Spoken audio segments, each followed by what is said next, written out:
Welcome to the My Tribe podcast, bro. Glad to be here. Dude, it was such a pleasure to meet you at the Green Market at Pompano Beach. Yep. Saw you out there selling your books here. Tell me a little bit about these books, and we'll get into your journey after. But I want to dive into this. So this first one, So You Want to Be an Athlete. Like, this book right here was based on my experience as an 8-year pro, on what I thought it took to be successful as an athlete.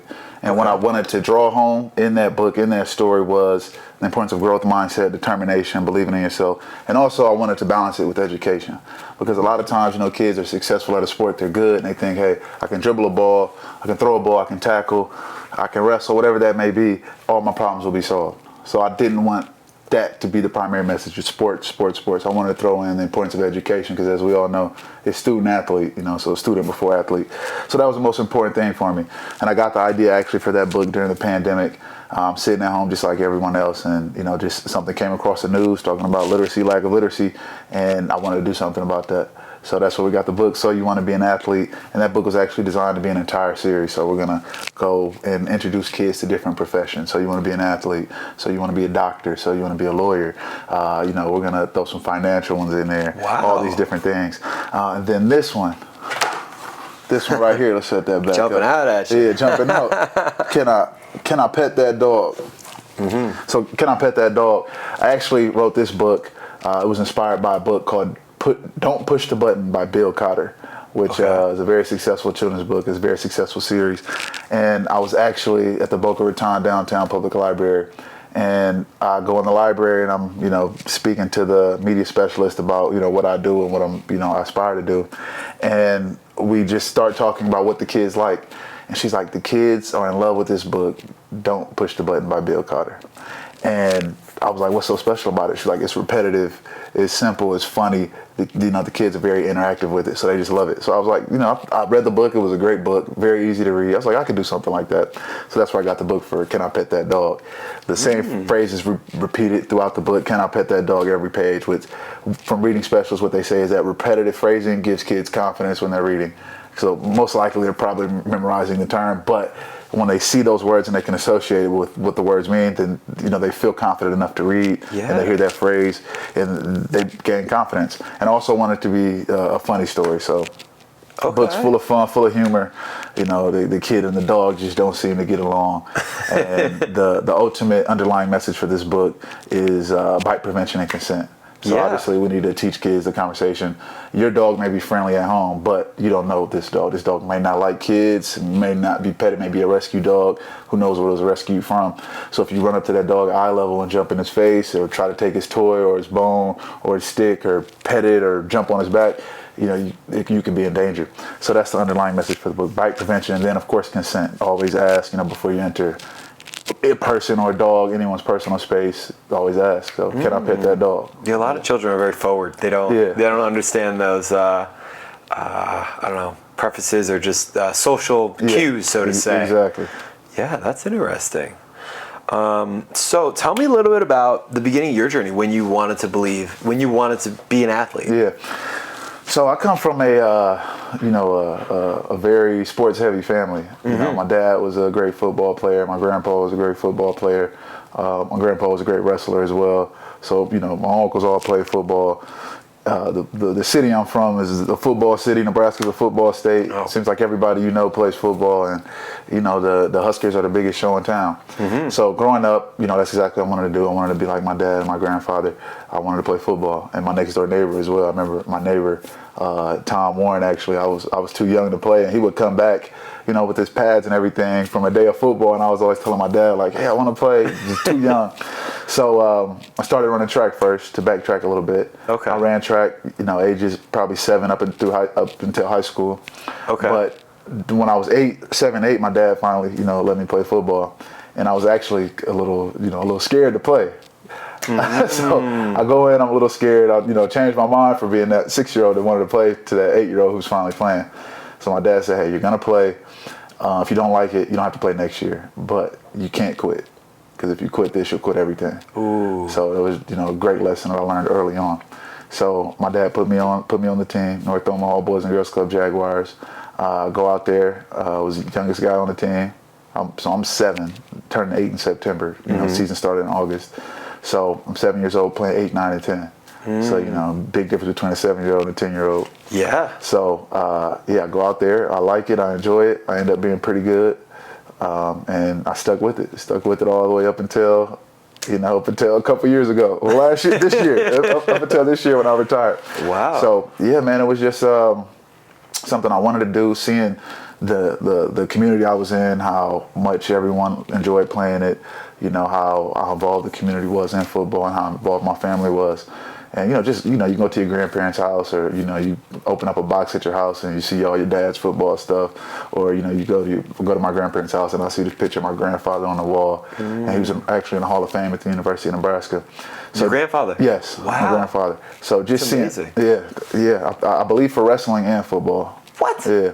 Wow. You know, so that's back when they would do 2 sports and play both ways. So he played guard and defensive tackle.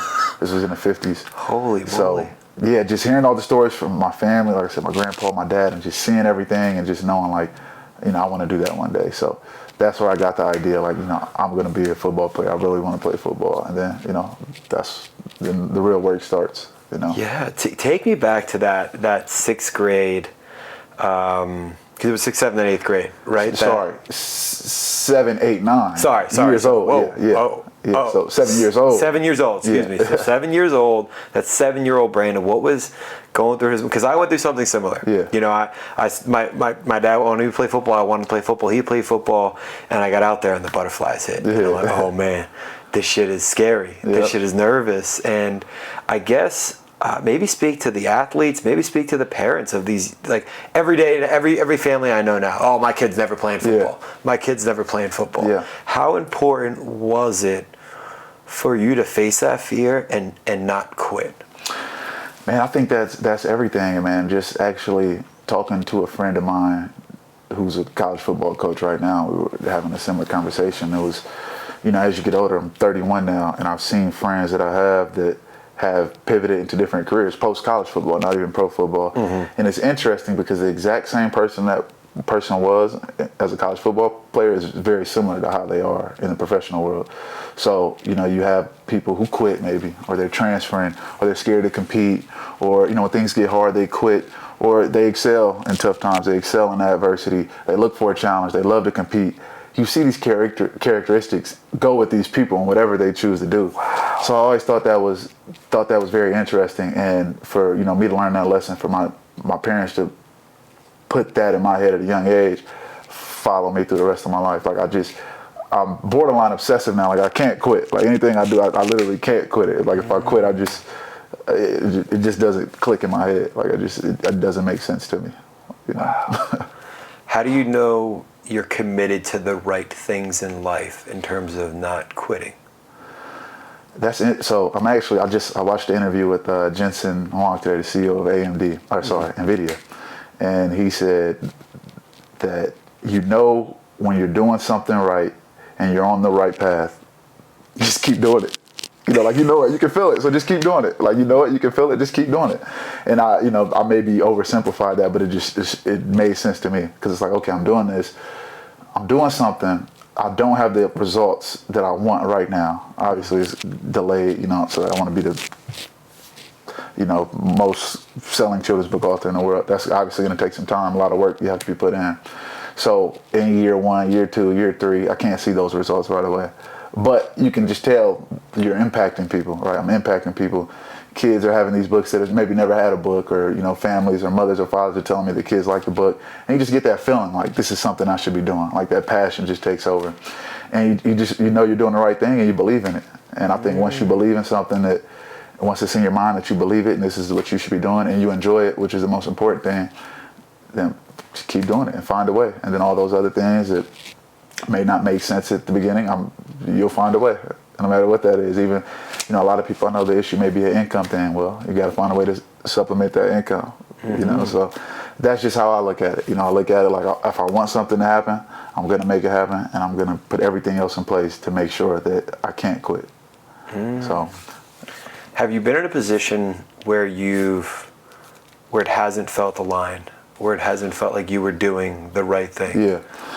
Yeah, I would say, you know, you get that feeling, but for example, when I first came out of high school and I played junior college, and I'm playing junior college football, and it wasn't my dream. It wasn't my dream to play at Fort Scott Community College in the middle of nowhere in Kansas. So it just wasn't my dream. It didn't feel right. It didn't feel like that was where all that work was going to lead me to. But I was able to look at other people as inspiration. So I was able to look at Levante David, who went to that junior college, Jason Pierre-Paul, Brandin Kenny, and countless other people, Dominique Davis, that went to that junior college that succeeded. So the blueprint was there. So when I couldn't find it within, which I like to look at myself as a highly intrinsically motivated person, if I can't find it there, then that's when you got to go outside and look at it from someone else's point of view. I'm like, well, okay, if Levante David went here, he went to the same school and he made it happen, or maybe the guy who was just here a semester before me, who I've heard stories about, who I've read about, Jamarcus Hadrick, the guy that I know that went to that school, if he can do it, then I can do it. And the path is there, so it can be done. If he can do it, these people are, inherently, they're not better than me in any way, shape, or form. It's just something that they did. They're doing what they thought needed to be done, and I'm going to do what I think. And if what I'm doing doesn't feel right, I'm going to look at what they did and draw inspiration from that, and try to find that inspiration to achieve what I want. Okay. And the decision to go to JUCO, that was guided to get you to a better college? Where was... That was forced because I wasn't qualified. So I was a unqualified... I don't even remember the terms they used at the time, but I was I was a qualified recruit. So that means that I had the grades. Everything was good. I just didn't have the offers as a qualified player. Gotcha. So as soon as the offer came, I could leave. Okay. So my experience was unique to all those other guys I mentioned, but regardless, when you go to a school like that, or junior college, most people are going to say that you're going to get lost in the shuffle. You'll go there, they'll forget about you. It'll be a numbers game because they bring in 200 people to camp, and they only keep like 60. It was exaggerated. It might be like 140, but they bring in a lot of kids. And then all of a sudden, basically this is 2011, but essentially they cut everybody. Wow. Like you don't get a scholarship, and they're like, hey, good luck. We have too many people here. You can't continue to practice with it. So you can continue to pay for your school, because most likely if you're a junior college, you're not really on scholarship. Yeah. You're probably, a lot of guys, they think they're on scholarship. Maybe it's financial aid, or you're paying for it yourself, or they just pay for your books or whatever. And the rules are a lot different too, so they can just kind of tell you to kick rocks. When it comes to grades and going back to school, what was your, writing books for children now, what was your relationship to reading at a young age? I was what they call a reluctant reader. Okay. So, like I said, I could read, but I really did not enjoy it. Like I was more interested at a young age, just the the fast-paced stuff that most boys are interested in. Like I just couldn't sit down and read a book. Like it was just too hyper, too much energy. Never really enjoyed it. But I would read something I enjoyed reading. Like I remember we would be in kindergarten, zoo books or Sports Illustrated. So you could get me to read that, and I could read very well. But I'm not going to sit down and read a book about Abraham Lincoln, when I was in first grade. Like it wasn't me. So I was similar. I was what you would call a reluctant reader. So reluctant reader. That's like a niche of that's the phrase that they use. Like kids that can read, they just don't like to read. Gotcha. Or maybe they don't want to read, so they can't read. But they're not like intellectually incapable. It doesn't interest them. I would have classified myself there as well. I think they say most young boys are reluctant readers. Yeah. So being a reluctant reader, and then now I get to this age where I'm like, okay, I want to make a difference. I want to have an impact. I have this platform where I can inspire and, help the next generation in that field. And I just thought the best idea was to just make topics that they care about. Like I said, I didn't want to read a book about Abraham Lincoln, but I would have read a book about Michael Jordan.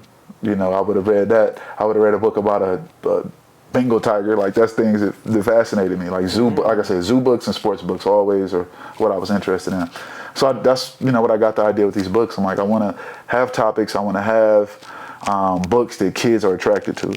So I think most kids, and I know now for a fact, most kids like dogs. If they don't like dogs, they like sports. If they don't like sports, they like dogs. Like these are two topics that most children gravitate towards. I was going to say they're not really related, but I think that's a good thing because you're speaking to different demographics essentially of reluctant readers. Yes. So just that's the goal. That's the topics I want to continue to push out and just make them.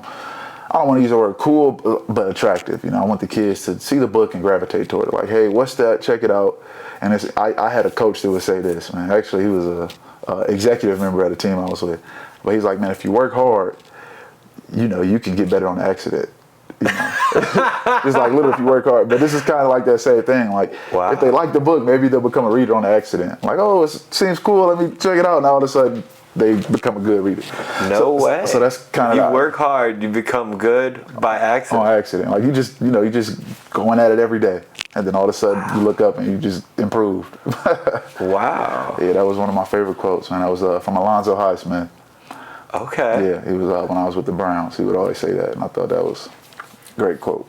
Wow. What was your professional football career? Well, you can speak to that a little bit. So my career was I beat the odds definitely. It lasted long. The average NFL career is just under 3 years. Okay. So I was able to play 8 years professional football. One of those years were in the CFL, but still 8 years professional football. I guess you could say 7 and really 8 in the NFL because the year I went to the CFL, I started in the NFL. So 8 years professional football, but I was undrafted. So if I could categorize my career or narrow it down a few terms, man, I would say, just man, what's a good way to put this word? I want to say, a lot of ebbs and flows. I can't think of the exact word to put there, but because I don't want to say inconsistent either, because I believe I was extremely consistent, but it was a journey. So I would be the person that you call a journeyman. Yeah. So, coming out undrafted. Once you come out into the NFL as undrafted, you're going against the odds because they're looking for every reason to send you home. We got a 90-man roster in the summer. That shrinks down to now I think it just goes straight to 53. It used to go 90, 73, 53, whatever. So now it goes 90 to 53. So out of those 53 that come out of that 90, most of the guys they cut are the guys that are undrafted, maybe a free agent who they didn't spend that much money on. So those are usually the type of profiles that I fit as a player as being undrafted. Well, there's low buy-in from them. Exactly. So they don't. If I got this guy, he's an undrafted free agent, and I gave him a $10,000 signing bonus, and I drafted this guy in the first round, I gave him a $17 million signing bonus. You got to be a lot better than this guy that I'm paying $17 million for me to even thinking about cutting him. And realistically, those aren't even the guys you're competing with. You're competing against maybe the 6th, 7th round picks or the other undrafted free agents. So once you come in the league in that realm, it takes a lot to get that label off of you. Like it's a constantly uphill battle. It's even a battle before they even put you out there in the regular season. So just constantly going through that, like I said, the ebbs and flows of, having to prove yourself. Then maybe you get cut, go to a new team. So I did bounce around a lot in my career. So that was the main thing in my career. Just I wouldn't say trial and error, but just fighting through adversity. There's a lot of adversity, and that's the only way you'll make it 8 years. Wow. Yeah. I mean, how did you stay resilient through that adversity? Oh man, I would say just believing, and like we talked about earlier, right? Like you see it, you should be doing it. It feels good. It feels like it's your purpose. It's your passion. You're not where you want to be, but you're not looking for that instant gratification because that's not going to last long. So in my mind, that's what it was. Like I'm going hard. I'm getting better. It's all going to pay off in the end. And the journey's always the best part. So I think if you can tell yourself that as a player, then you'll consistently get better. And like you said, you work hard, you get better on accident. So that was my thing. It's just like just keep working, just keep going, and eventually it'll pay off. And then 8 years, I would say it paid off. So I have no regrets, none at all. And it was, like I said, it was tough, but it was a lot of lessons that I learned, throughout those 8 years that, you cannot learn anywhere else. Maybe the military, maybe. Really? And I think that touched on the question that you asked earlier about, parents and, the kids in football and all those things. There's one thing about football, and I know you said a lot of parents are reluctant to put their kids in football. But one of my favorite things about football is just the lessons you learn, the people you meet, the lessons you learn. You're forced to be in this environment with somebody that you may never have talked to in any other way.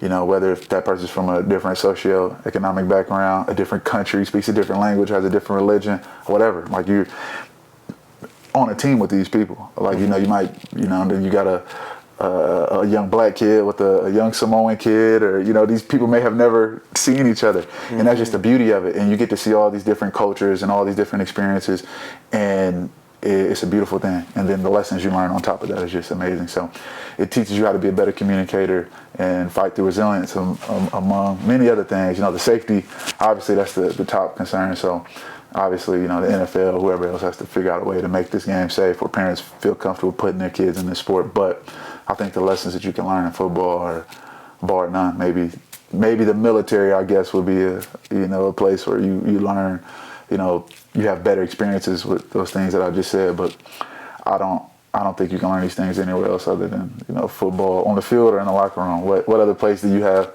100 people that from all different parts of the country, all different parts of the world, you just stick them on a team and say, how are we going to beat that team? And I think it's amazing. It teaches you a lot about the world and, other people. What's one of the toughest lessons that you had to learn throughout your career? I would say the toughest lesson that I've learned, it's a good question.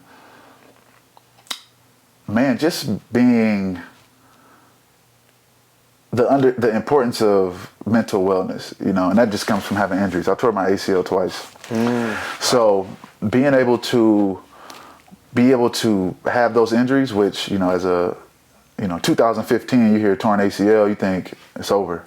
Medicine evolves. 3-4 years in your career? Yeah. So I tore it my end of last year, my last game of my sophomore season, and then the fifth game of my junior year. So I tore the same one twice. But that was just a huge blow physically and mentally, because you think it's over. It's like, dang, this is, how many people have you seen who they ended their career because blown out knee? Blown out knee is usually an ACL. So tearing the ACL and, learning from that, just the mental capacity that it takes to get there. It's one thing I'll say about football that people don't realize, that game is probably 85 to 90% mental.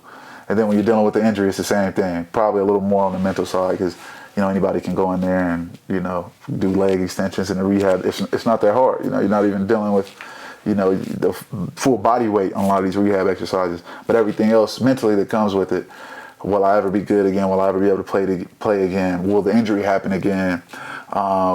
Just am I biomechanically deficient? Just all these things that go through your head that, from my experience and what I've talked to other people, what they deal with. So I think that was definitely the biggest thing I learned. And once I did that, which honestly was probably like my worst nightmare as a football player, I think any football player, your worst nightmare other than having like a severe head, neck or back injury is your knee or your Achilles, So if any of those things happen, it's like your life changes in an instant. So, having that, and then the lessons I learned, and, that changed my entire psyche as a human being. Like how I look, I just don't see things negatively anymore. From going through that and just knowing how important it was for me to be positive throughout that experience. Because you see people who have that injury and they go into it with a negative mindset, they usually come out worse than they were before.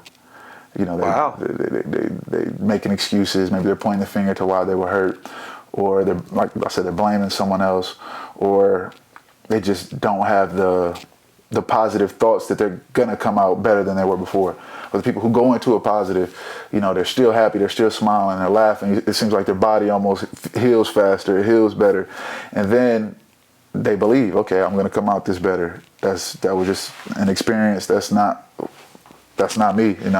I was hurt, but I'm not a hurt person. I'm not injury prone, and they're able to take that experience and come out on the positive side from it. But when I think a person goes into it negatively, it's the complete opposite. So, a long story short, that showed me just the power of positivity. Did you always have that, or that's something you had to develop going through that? I don't think anybody's born with those traits. I think that's all things that you have to develop and tools that you have to acquire. But it definitely, I think I was pretty positive before then, compared to a lot of just experience I've had with other people. But that person after was 10 times more positive. 10 times more than me as a person. Well, you had to be more intentional about it every day, because there was something so negative that was actually like a physical limitation, a physical negativity almost. Like you lost the ability of your knee. Exactly. So it's just, if that whatever you're doing, you know, whatever you believe your purpose or your passion is, all of a sudden you can't do it. It's tough. You know, just like if you're a piano player and all of a sudden, I guess you have Parkinson's disease or something, you know, it's just like, yeah, you know, it's tough. I remember when Kobe Bryant tore his ACL and he wrote that letter on Twitter, and it was very like heartbreaking and also like inspiring in the sense of like, I think it was something to the fact of, you know, this ain't it, like it's not over for me at all. I will definitely be back, and that was the belief, and that I'm sure, you know, again, power of positivity. If you act like you're gonna be healed, you're gonna move like you're gonna be healed, you're gonna train, believe, eat right, rest right, ice right, do all the difficult things, because the road is not easy. Exactly. If you think negativity, you're never even gonna make it close to the road. I agree, man. So it's just, it is, the mind is powerful, man. That's like when I say that football is 85% mental, is, you know, I don't think it's an exaggeration. And the same thing with rehabbing a torn ACL. You know, it's all upstairs, in my opinion. I mean, I remember being so nervous as a kid lining up like for nutcrackers, and there's no other aspect that I can remember from, you know, a young age where it's me and it's you, and one of us is coming out of this. That's it. There's no other. We have to get through these two cones. You remember nutcrackers as a kid? No, I'm not familiar. You never did that? Maybe it's probably different. Else. A different name. All right. So I mean, it's linebacker, running back, and we run out, and there's two cones, and we're gonna meet at the middle. We're gonna meet at the whole. What do you call that drill? Just angle tackling. Angle tackling. Yeah. You go out, you know, 5-yard little swoop, and boom. And you can't avoid, you can't juke. You just got to go through it. I mean, to me, that was the most exhilarating, but also the most nerve-wracking. But like, where else do you put another human being in a situation like that? In any aspect of life. Never mind developing 7, 8, 9-year-old. Like, what? That was life altering for me. Yeah, they say that drill makes more basketball players than any other drill. It does, though. But you know, I don't think this is for me, Dad. I think I want to play basketball. But yeah, you can't manufacture that, like that fight or flight, like life or death feeling, like. But then you just got to go, and then, you know, one day you're on the other side of it. You know? And now the other guy, like, you know, the new guy has that feeling. So it just shows, man, the importance of persistence, believing in yourself, and just repetition. Like the first podcast I did, I was just like nervous. You know what I mean? And now it's like, you know, it's just, I don't even see the cameras here. It's just, we're just having a conversation. So it's everything from public speaking to being on a podcast to maybe taking a test. You know, anytime you do something for the first time, but obviously it's heightened when you have that aspect of physical danger. You know what I mean? Which, like I said, I don't think you can manufacture anywhere else. Dude, you can't. As you said, like the closest thing is the military. I got to agree with you there. I mean, I've never been in the military, but there's nothing that comes close to that one-on-one, like, yo, this is it. It's life or death, or not actually death, but fight or flight. So where did your passion, you know, during COVID, I know you saw it on the screen, where did your passion for illiteracy come? So, I always enjoyed, like I said, I was a reluctant reader, but I always did very well in like the language arts classes. Like always, like that was my thing. So when I get to college, I major in communication. So I'm not gonna say I did after a certain point, like I said, I liked math as a young kid, but at a certain point I did not like math. Like once I got too advanced, you know, and I just didn't like it. I'm with you there, bro. I couldn't figure it out past geometry. That was it. It was tough. So, but I was always very intentional in the words that I used. I always looked at myself as a good speaker, a good writer, and I enjoyed doing it. Like, you know, me and my sister, me and my friends, like we would literally just like freestyle for fun growing up, and those skills, I think, helped me become a better writer, because it's just that improvisation, you know, the way to communicate, get your point across. Same thing from writing to maybe writing a poem, making a song, freestyle, whatever. It's all the same, you know, it feels the same. So it was just something I always enjoyed. And I like to say when I write these books, I wrote them as if I was writing a song. Like I literally wrote this book listening to Gucci Mane. Like I'm listening to Gucci Mane in the background, I'm writing a book. Same thing with this book. Like literally just trying to find that flow and the rhythm and to have it rhyming. Like I wrote it to read as a song. So Yeah, I think that was, always, like, obviously, I'm not gonna say obviously, but I never had a dream to be a rapper. Like, it's not my dream. But I do enjoy, written word and spoken word. Like, I took poetry classes as electives. Anytime I had to choose an elective, if I could, I would choose a poetry class. So I always excelled in those type of fields.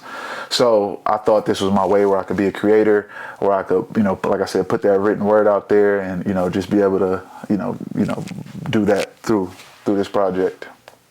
That's unique. I love that. Yeah. It's I mean, you're 31. Yeah. So I'm 31 myself. Like, Yep. grew up. Everybody wanted the rap. Everybody wanted, it was cool. Yeah. That was fun. the time. Yeah. No, that's unique. I've never looked at how maybe that upbringing could correlate to be a children's book. Yeah. That's amazing. Yeah. That's so amazing. Wow. What are your highest aspirations here? I know you touched on it. What do you hope for your reading, your books? Yeah. Excuse me. So I think like a best-selling author would be amazing. If I could get on the New York Times best-selling author list, or just have I don't know how they rank it out. I'm sad to say I don't really know how the greater book world works, but being like a #1 selling author, and I think that's a pretty good goal to shoot for. Obviously, the reach of impact is what I'm shooting for. So the more kids that can have my books in their hands, I think is amazing, because I believe the message is very important. But yeah, if I could do that, and I could just impact where I am and where I'm from, if I could get to deal with Omaha Public Schools, where I'm from, Omaha, Nebraska, let's say every kid 4th grade and under gets a copy of my book, or down here in South Florida, where we have the 3 largest school districts in the country, 4 if you count Hillsborough and Tampa area, all right here, Dade, Broward, Palm Beach, and Hillsborough County.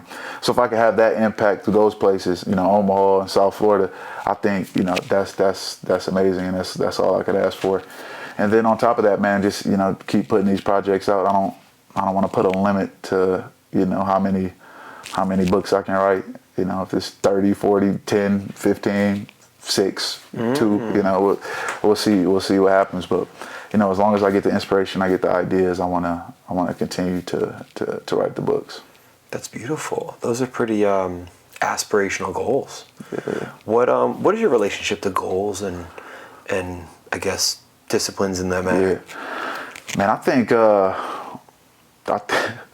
so I was, I took my son when he was, just born. It was like maybe 8 days, he had to, get a, just a routine checkup. And the doctor asked me that. He said, if you could teach your son one thing, what would it be? And I said, discipline. And he looked at me like I was crazy. And I think as I left, I'm like, maybe he thought I meant discipline as like physical discipline, like, punishing him. But I was like, discipline. He said, that's interesting. Like, why discipline? And I was shocked that he asked me that. He was shocked that I said it, and I was shocked that he asked me that. And then he said, like, why not be kind? Why not compassionate? And I said, to be kind, to be compassionate, you have to be disciplined. Mm-hmm. And then that's when we kind of got on the same page. So I think discipline is the most important skill anyone can have. And just because if I'm not disciplined, how can I accomplish anything? If I said I'm going to write this book, and I don't actually sit down and write it when I don't feel like it. If my friend calls me and say, hey, let's go down to South Beach and get sushi, but instead I go to South Beach to hang out with him instead of writing a book, then what can I accomplish?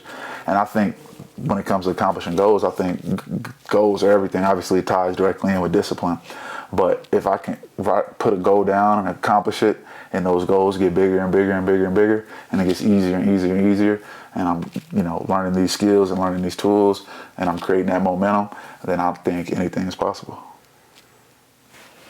Anything is possible.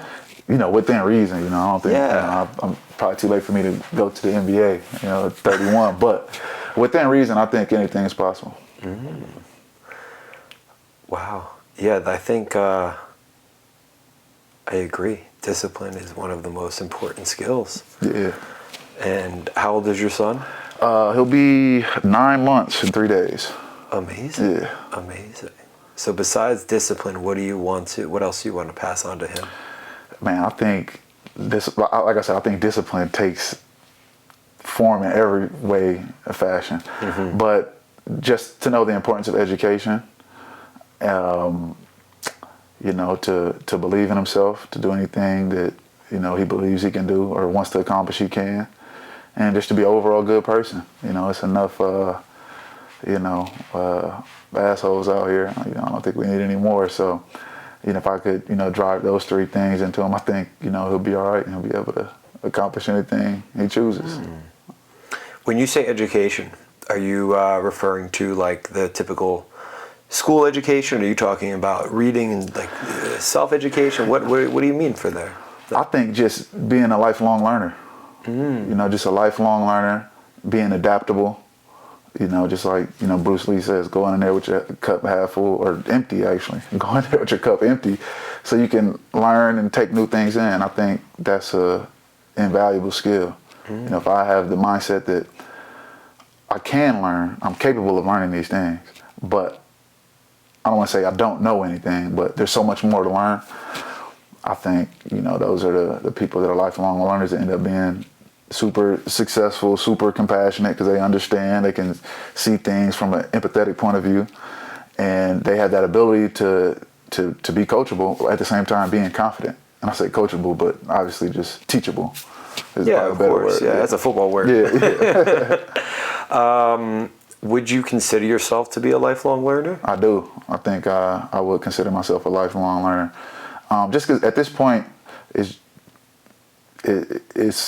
what interests me. You know, I'm just interested in learning new things, even if it's something that I can't see the direct benefit from. It's just like, you know, that sounds interesting. I should learn about exactly what that is. Like the new word I keep hearing right now is something to do with AI. I'm blowing the gasket right now. AI agent. Like I keep hearing that word. Like what the heck is an AI agent? So I wrote it down in the car, and I'm gonna research that when I get home. Like what is that? What's an AI agent? What are all these things? These words? These industries? These terms? These schools of thought. Schools of thought. What are they? And you know what is there to be learned from it? You know, like I said, it may not benefit you. It may not be a financial thing. It may not be a something that directly benefits you personally, but it's just interesting, you know. And I think that's just halfway up. Like I said, if I see an interesting topic, I'm more likely to read it. I think it's the same thing for an adult. If I hear something I'm interested in, I don't know exactly what it is. Okay, let's write it down, and you know, we got ChatGPT now, so you can almost figure out anything. Yeah, I mean, besides AI agent, what would you say that's something that you've learned recently, and how's that impacted you? I would say recently, just learning a lot about the financial world. I've always considered myself to be financially literate and savvy, but possibly going into that industry as a career pivot, I think is very, you know, it's nonstop learning. There's so much different terminology, the language is totally different, and it's, I don't want to say constantly changing, but the different elements of the industry are changing. So the industry may be what it is, but what's going on in the global markets are completely different. You know what I mean? So constantly have to learn what's going on. You know, what's going on in China, tariffs. What does it mean if tariffs are being raised? You know, these constant things that can change, you know, geopolitically or even locally. Like you got to constantly be on top of it and learn the language that they're speaking, or else you can't keep up. So how have you stayed up on your financial literacy? I would say just reading, honestly. Reading, listening to podcasts, like immersion, honestly. Like that's how I like to look at it. Like I'm just immersing myself in it. If I'm in the car, like I'm less likely to listen to music nowadays. Like maybe I'm listening to Bloomberg or, you know, the Wall Street Journal podcast or CNBC. You know, that's more than likely what's going to be on my TV. And then, you know, what you subscribe to, what do you read? You know, if you know, maybe the Wall Street Journal or Yahoo Finance, whatever. Like this information is everywhere because, you know, it's a very important industry. So it's so much out there. It's almost like a overload of information. So it's all there, and it's just, you know, what are you willing to commit to it, and what are you willing to learn? Okay. Now, I guess for the young man who wants to be an athlete, besides reading your book, what's some information, what's some advice you want to give to him or her? So the young aspiring athlete, right? That was the question. The kids that are reading your books. I would say, don't let anybody limit you. I don't care what it is, what they say. You know, if they just like the word I keep hearing that I hate is talent. Like I think it's constantly used incorrectly. Like the word talent, like, oh, this person is talented, this person isn't talented. I don't know. My definition of talent is like God-given ability. You know, so I don't know if maybe my definition is, you know, a little too literal, but I hate that word, and I think that word can limit a lot of people in what they believe. You know, for example, like if I tell my son or another young person, oh, he's just more talented than you, so, you know, it's just what it is. He's better. Then what am I telling? I'm telling you, you don't have a chance, so you might as well just give up or just be happy in second place. So I would say never allow yourself to be happy in that position, especially based off traits that you think are fixed traits. You know, like I don't think many of us, the traits that we think are fixed aren't usually fixed, you know, whether that's, I mean, obviously height, whatever it is, but speed, strength, you know, even like mass, like I think all these things, change of direction, spatial awareness, all these things I think can be developed. Okay. For the most part, you know, obviously like there's extreme circumstances, like, you know, maybe as hard as we train, we might not beat Usain Bolt. But if Usain Bolt didn't train as hard as he could, he probably would have never broke the world record. He might just be another high-level sprinter. If he adopted the mindset that he was just talented. Yeah, he wouldn't. I don't think he would have got nowhere. You know, anywhere close to how far he got. And I think that's the case with most of us. So, got to have that growth mindset. You know, which is the ability to develop your abilities. You know, the belief that you can develop your abilities and the skill, the developed skill to develop your abilities. So I think that's the most important trait that anyone can have. And if you want to be an athlete, I think you have to believe that. And if you want your kids to be a successful athlete, you have to put that in their head. Because if you go out there telling them that, hey man, we're Bryants, you know, we're good at football, but we're not good readers. You know, imagine I told my son that. Well, that's where my mind just went. You're telling me your grandfather was in the Hall of Fame for wrestling and football. Your father played football. I mean, I would imagine a young man being talented at football. Would you have considered yourself talented? Yeah. I mean, I would consider myself driven. And I think that being driven for so long, eventually, I would say it turns into talent, but what people see is your talent. Like you see 10% of the surface, you don't see the whole iceberg. So, for example, if we go look at, let's say we look at a college football fan, or all right, let's say we look at Jeremiah Smith, right? I believe that's the kid's name, from Ohio State. Saying he's the best receiver for like since Julio Jones, maybe. Talented kid, you know, exceptional talent. But who knows what this kid has done for the last 16 years or 10 years, you know what I mean? Maybe since he was 12 years old, he was the hardest working kid from Broward County, working as hard as he can, continuously getting better. So by the time he's a senior in high school, all you see is the final result. And us as the final results will say, wow, he's lucky, he's blessed, he's so talented. But what do we see? What happened those last 10 years? That compounded rate of growth that he was putting in. He's putting in the work and it's paid off. So, and then, you know, just to answer the question, right, about my dad and my grandfather, I don't think it's, obviously, you know, my grandfather was a big size man, and so was my dad, and so am I. But I don't think that I was just born to be an NFL player. I think that I was able, from being around them and the things that they told me and the position they put me in, that they shifted my mindset to always, and they put me in the proper situations to be a good football player. Like they put me around some of the best players. Not letting me quit, driving me to practice. Like never missed a practice, never missed a game. You can't say that for a lot of these kids. Anybody who coaches Little League football will know you're lucky if half the kids show up to football practice. You're right. You're just lucky if it happens. Yeah. So having my dad there, like, nah, you going to practice. Or the coach tell my dad, Brandin slacked in practice today. Now my dad's on my head, like, hey, T-Mac, who's my coach, T-Mac called and said you're not doing what you're supposed to do. Okay, so now you're in trouble. So now I'm in trouble at home for something that happened. You got accountability on I both got sides. accountability. Yeah. So I think that's the main thing that was passed on to me from my grandfather and my father. And I think, you know, getting off topic here, but I think that's the same thing for like legacy kids at Harvard. You know what I mean? I don't think these kids are just born smarter than everybody. They just have parents who've been in that situation. They know what they know what it's like to study and lock in and what it takes to be highly intelligent and the things that you have to do. Same thing with people who are good financially. You know, usually their parents were good with finances. Their parents put these things in their head. They're not just born, you know, a money wizard. You know, they're just in these environments. True. Yeah, they're just in these environments. So it's not like I don't inherently have anything. And I had this conversation with the strength coach actually a couple of weeks ago, and he said something similar. He was just like, you know, these kids just don't have it. They don't have the talent. And I'm like, okay, well, if they don't have the talent, and you saying that everything is based on genetics and talent, this is a strength coach, you know, dude who would probably consider himself to be smart. So I looked him in the eye. I said, okay, if that's the case, then what do they need you for? What are they paying you? You know, these coaches make a lot of money. What are they paying you $300,000, $400,000 for? If that's all we have to do is recruit better players. Mm-hmm. What's the point? You know what I mean? What's the point? Yeah, you're supposed to be developing them there. We're developing them. Oh, I just don't have it. Yeah, they just don't have it. And I just hate that, because if you were to go back to my high school coach and ask him, in 9th grade, was I talented? He would say, hell no. Mm-hmm. His kid don't have a chance.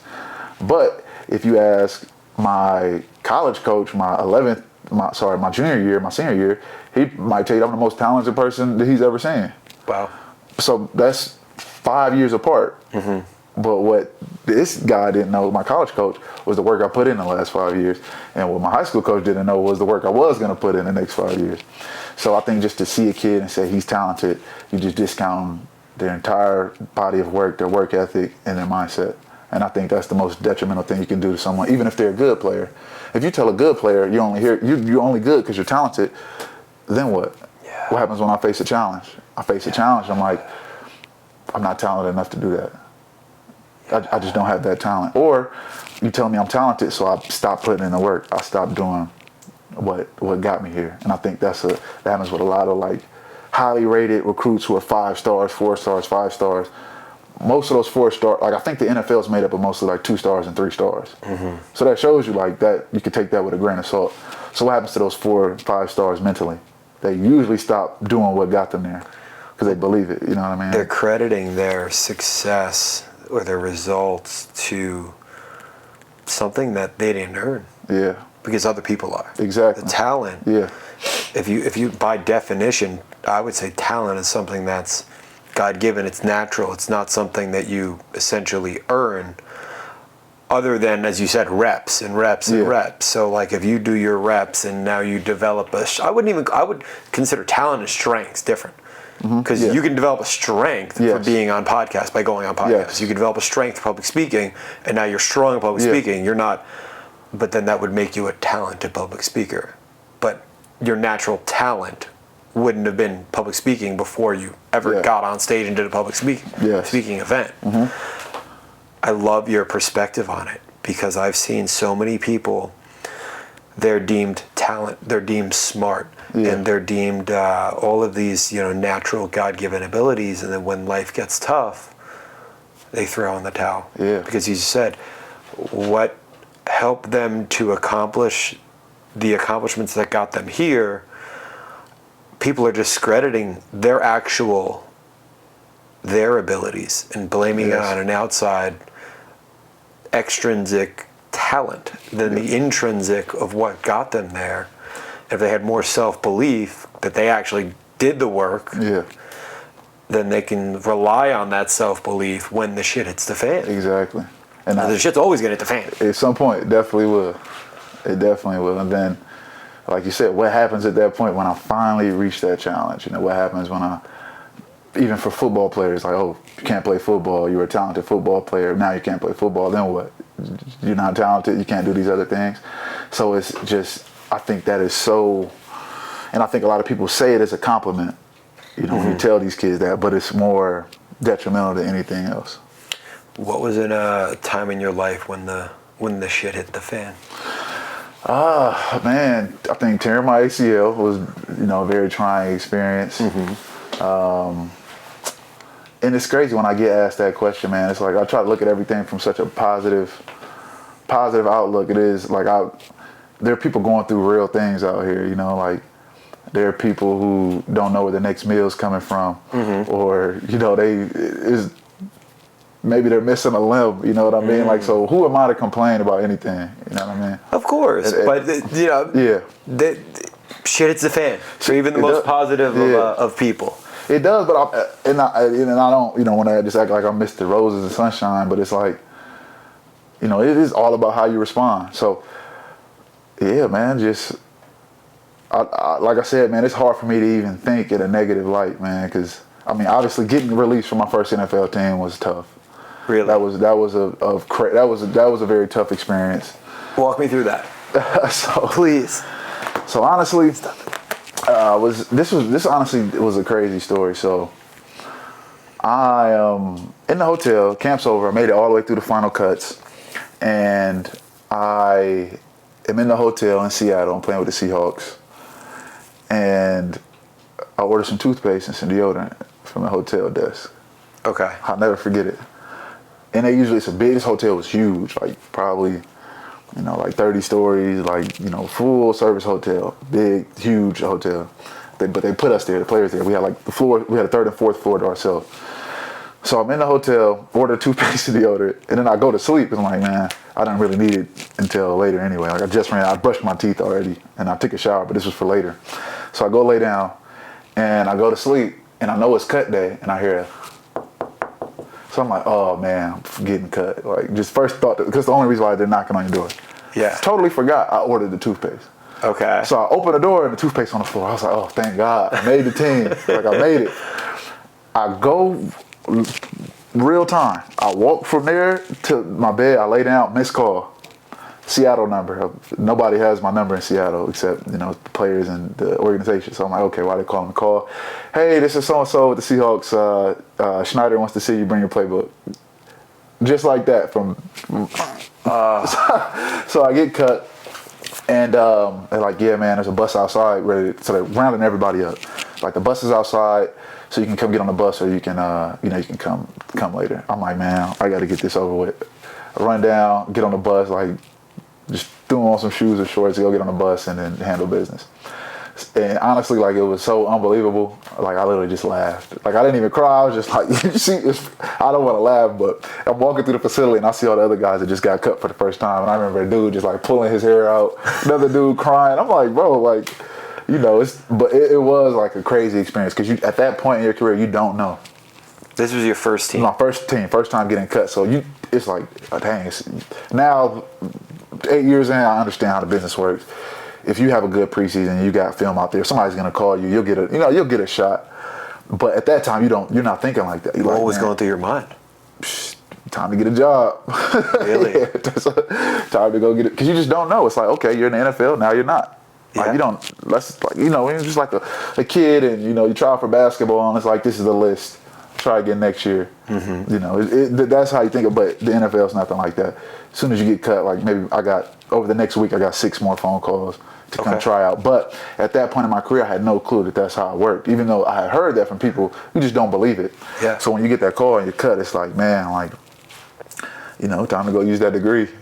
Wow. Yeah. So that was shit hits the fan moment. And then being cut again, going to the CFL, mm-hmm. you know, that was a moment. Junior college, no offers in high school, being forced to go playing junior college. But, you know, like I said, man, I like to look at myself as blessed. So, like, I faced a lot of adversity, tons of adversity in my life, but nothing that I could say was life or death.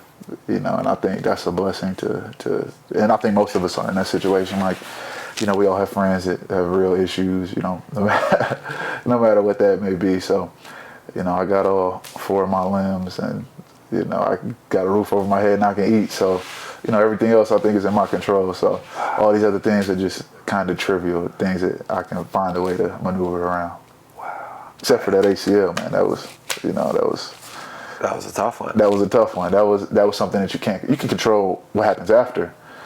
And obviously, there were things I could have did to prevent it. And, you know, getting off topic here, but the lack of respect I had for lower body workouts. Really? Yeah, man. I was the dude that I hated squatting. I hated it. And I think I come from such a competitive place. I think this is what did it for me. When I got to high school, it was all about maxing out. So I would always try to squat so heavy. So it was just always so unenjoyable.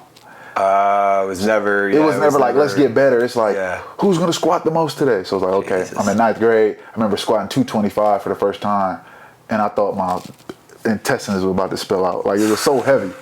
You know what I mean? And I think at that point, just my high school was so competitive in the weight. Like, I'm from Nebraska, so it's all about. Well, that was the original corn Huskers. Those were some big boys it's out all there. about running the ball, pounding the run, like real hard nose football. So you in the weight room, you maxing out. We maxed out probably like once every 4 weeks. It's fucking crazy. It's crazy, right? It's crazy. Yeah, it was crazy. So just coming from that mindset, I always had a negative connotation for lower body. It's like, here we go again. So long story short, got to a point where it's just like, I'm skipping it. You know what I mean? Yeah, you create a subconscious resentment to it towards it. This is not enjoyable. It's painful. I don't want to squat. So anytime we would go in the weight room, probably from 11th grade to I tore my ACL, I will find a way not to do it. Like, I'm either, if we got 3 sets of 10, I'm doing 3 sets of 7, or if we got 4 sets of 8, maybe I'll do 3 sets of 6. Like, it was cheating the game. Yeah. And I think that is a direct correlation to why I tore my ACL. And what year did that happen? This happened in 2014. Yeah, 2014. And that you were in high school? Sorry, I was in college. Yeah. You were in college? Yeah. What college? FAU. Oh, right here. Okay. Yeah. Okay. Wow. Did you deal with who's the guy over there? Coach Katami? He's a chiropractor over there. Todd? No. I got to see his picture. I just remember Dr. Todd. And okay. It was a couple guys they brought in, but they got the Olympic sports, and then football is like its own world. Yeah. Okay. So he could be just with Olympic sports. Gotcha. As we close out here, I want to ask what kind of legacy do you want to leave? That's a good question, man. I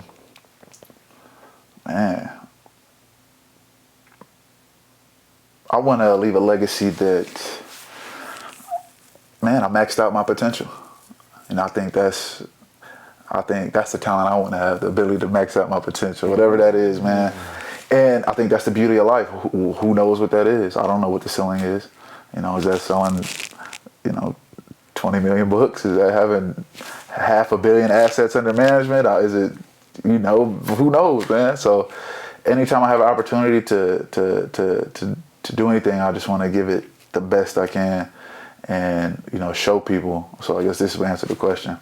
I want to show people that anything is possible, that you can do whatever you set your sights to within reason, you can accomplish. And most likely, if you aren't hitting your goals, I hate being insensitive, it's your fault. We all, it's a cliche, but it's a cliche for a reason. We all have the same 24 hours. So whatever you do, whatever you succeed at, it's usually because you put that energy there. Whatever you don't succeed at, it's usually because you didn't put that energy there. And even if that's not true, I think having that mindset does more good than bad. Even if there are outside factors that we can't control, who cares? We can't control them.